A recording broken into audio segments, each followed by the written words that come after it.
Let's stay on those injuries as we open the series. Welcome in Tim Bontemps, ESPN NBA reporter who's all over it. Tim, no Embiid for at least the first two games. How are the Sixers going to make up for his absence offensively?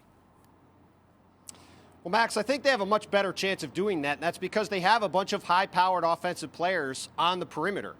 You've got James Harden, Tyrese Maxey, and Tobias Harris, three guys that can all put up, 20, 25 points in a game. And I think that gives the Sixers a better chance of being able to make up for Embiid's production at that end than at the other end of the court on defense. And certainly in this series, the Sixers are going to need a lot in particular from that backcourt combination of James Harden and Tyrese Maxey. Now, we saw in the Toronto series, they were up and down. When the Sixers looked really good, Maxey and Harden were playing at an elite level, scoring 20, 25 a game, getting a bunch of assists like they did in the Game 6 blowout win in Toronto.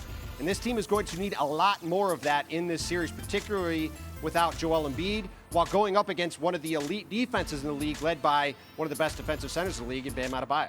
Yeah, let's see you do it against that Heat defense, Harden and Maxey. How about it, Tobias and everybody? How about on defense, Tim?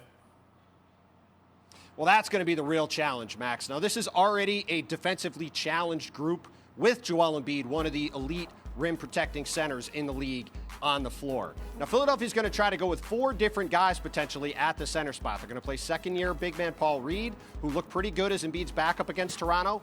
Veterans DeAndre Jordan and Paul Millsap, who have not, frankly, looked very good in their limited time on the court this year. And they might even give rookie Charles Bassey a chance to play, who's a big, athletic guy who could be a lob threat, maybe block some shots, but has played less than 200 minutes this season. So they're going to try to mix and match those guys where they can, try to find minutes where they can. Maybe they'll even try to go small with George Niang at center, but the defensive end of the court is going to be a huge challenge in this series for Philly without Embiid. As for the Heat, we mentioned no Kyle Lowry, Tim, tonight. How big a loss is that for Miami? I think it's got a chance to be a much bigger loss in this series than it was against the Atlanta Hawks. Now, we saw in games 4 and 5, the Heat were able to shut down Trae Young and got a big game in game 5 in particular from Victor Oladipo, who went from not playing the first 3 games of that series when Kyle was healthy to playing big minutes in both those games, including scoring 23 points in their game 5 win to close the series out.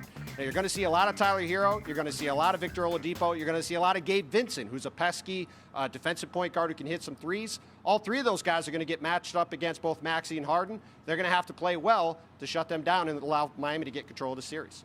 Thanks, Tim. Appreciate it as always. Thanks for watching ESPN on YouTube. For live streaming sports and premium content, subscribe to ESPN+.